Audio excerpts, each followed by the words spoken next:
Good afternoon to all. हम बात कर रहे थे सब्जेक्ट पीडियाट्रिक्स का, रेस्पिरेटरी सिस्टम रिलेटेड डिसऑर्डर पढ़ा रहे थे। तो उसमें आरडीएस मैंने कंप्लीट करा दिया था। उसके बाद क्रॉप सिंड्रोम, उसकी चारों डिजीज़ कंप्लीट करा दी थी। एक लास्ट डिजीज़ है जो पीडियाट्रिक्स प्रॉब्लम है, उसको बोलते हैं मेकोनियम एस्पिरेशन सिंड्रोम। अगर प्रीवियस टॉपिक में कोई डाउट हो तो आप वीडियो के कमेंट सेशन में कमेंट भी कर सकते हैं, वहाँ आपका रिप्लाई मिल जाएगा। और इसी के साथ ही साथ अगर ये क्लासेस आपको अच्छी लग रही हैं तो वीडियो को लाइक एंड शेयर करें, इन चैनल को सब्सक्राइब करें। आप सुनो, मेकोनियम एस्पिरेशन सिंड्रोम नाम से ही क्लियर हो रहा है। मेकोनियम एस्पिरेशन मीन्स इनहेल करना। जो मेकोनियम किसको बोलते हैं? मेकोनियम जो फर्स्ट बेबी के द्वारा स्टूल पास आउट किया जाता है उसको बोलते हैं मेकोनियम। तो इस कंडीशन में इसकी डेफिनेशन सुनना, meconium aspiration syndrome occur when a newborn breathe a mixture of meconium.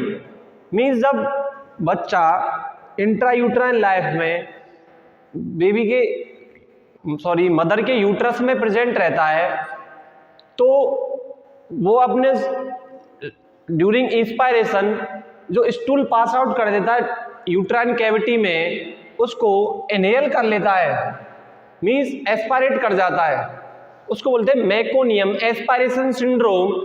ये डेफिनेशन ये बोल रही है, meconium aspiration syndrome occur when a newborn breathe a mixture of meconium and amniotic fluid into the lungs around the time of delivery। means delivery के समय जब fetal membrane rupture होती है, एमनियोन कोरियन, उस फीटल मेम्ब्रेन के बीच क्या fluid, कौन सा फ्लूइड भरा रहता है उसको बोलते हैं amniotic fluid.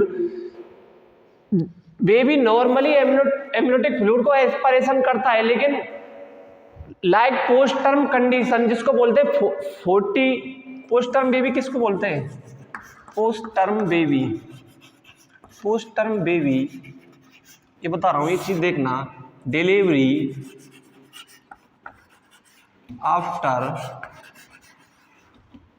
42 week of gestational age.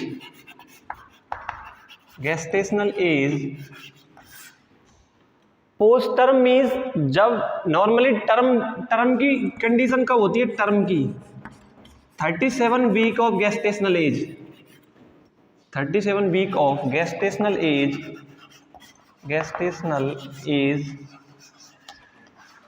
जब बेबी पोस्ट टर्म होता है तो अपना stool pass out intrauterine cavity में कर देता है, और जब डिलीवरी होती है तो उसको एमनियोटिक फ्लूइड को इंस्पायरेशन कर लेता है, वो है लंग्स में चला जाता है। उसके कारण आरडीएस रेस्पिरेशन डिस्ट्रेस सिंड्रोम की कंडीशन डेवलप होती है। और एक ये चीज सुनना, तीनों एक प्री टर्म और होता है, pre term less than 37 week of gestational as.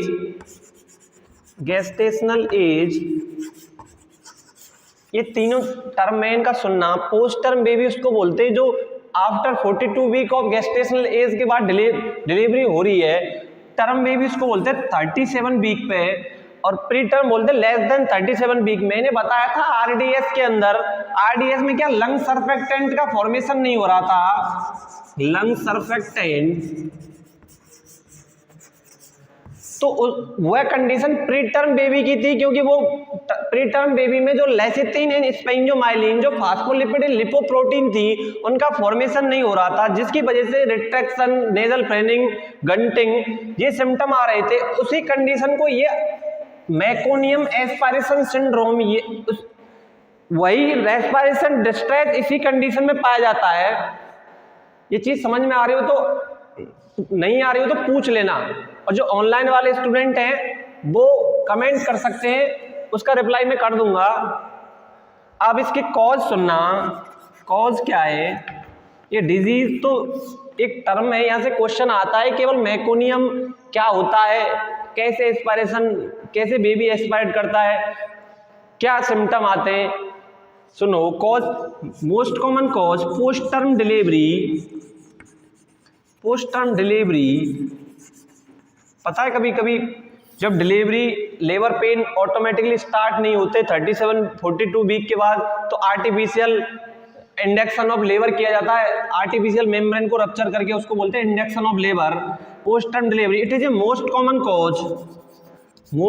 Cause in meconium aspiration syndrome,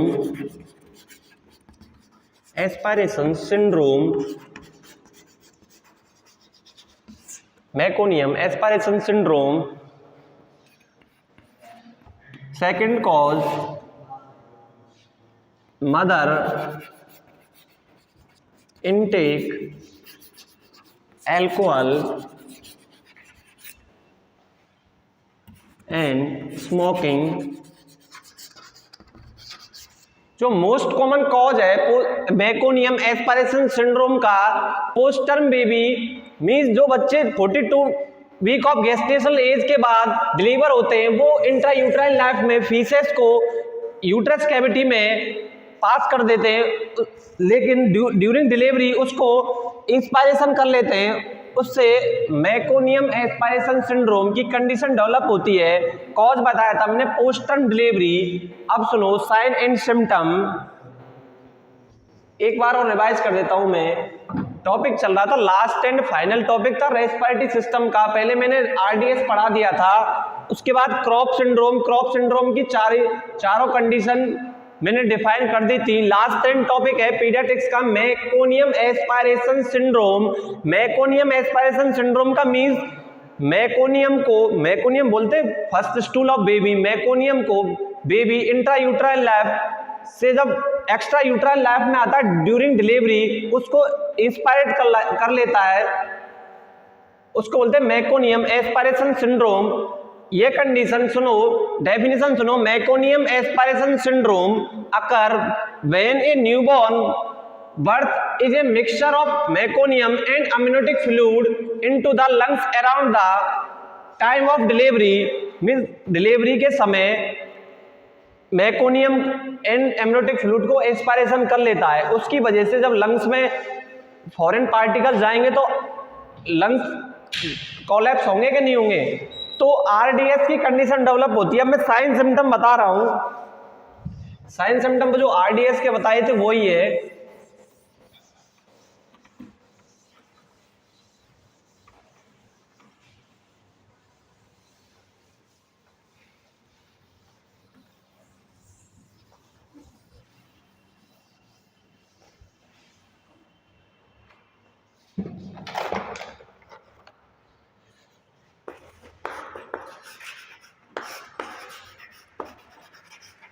sign and symptom,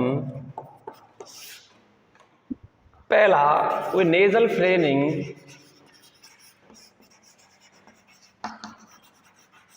दूसरा रिट्रैक्शन, तीसरा गंटिंग।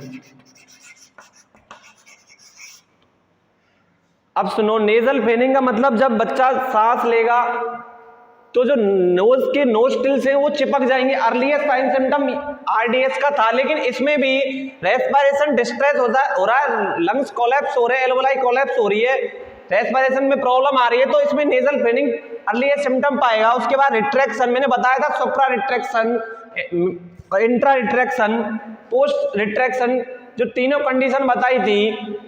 मोस्ट सीवियर कौन सा होता है? मोस्ट सीवियर सुप्रा रिट्रैक्शन की कंडीशन, सुप्रा रिट्रैक्शन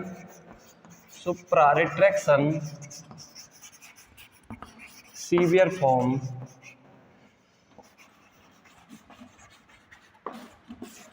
उसके बाद जो कॉमन से सिम्टम आते हैं जैसे ट्रैकीपीनिया, उसके बाद डायग्नोस्टिक इवैल्यूएशन,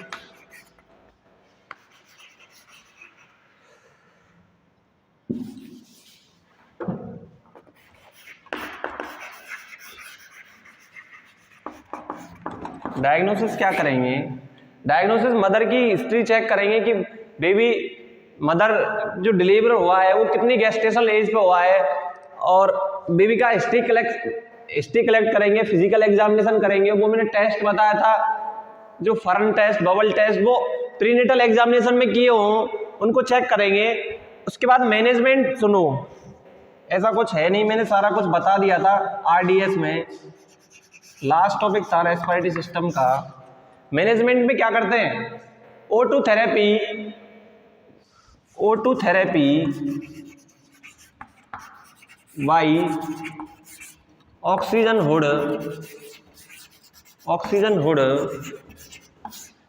हुड का नाम सुना है क्या? ऑक्सीजन हुड ये इन्फेंट के लिए लिया जाता है ऑक्सीजन देने के लिए। और जो सिम्टोमेटिक मैनेजमेंट है, जो जैसी चाइल्ड की कंडीशन है उसके अनुसार ट्रीटमेंट किया जाता है। बाकी नर्सिंग मैनेजमेंट प्रॉपर केयर करेंगे, मदर अपगार स्कोर वगैरह जो लेती है वो, सॉरी मदर नहीं नर्स, बाकी चीज़ मैंने सारी कुछ बता दी थी जब आरडीएस पढ़ाया था, क्या क्या केयर होती है रेस्पिरेटरी डिस्ट्रेस का। लेकिन वो एक छोटी सी कंडीशन थी, मेकोनियम एस्पिरेशन सिंड्रोम।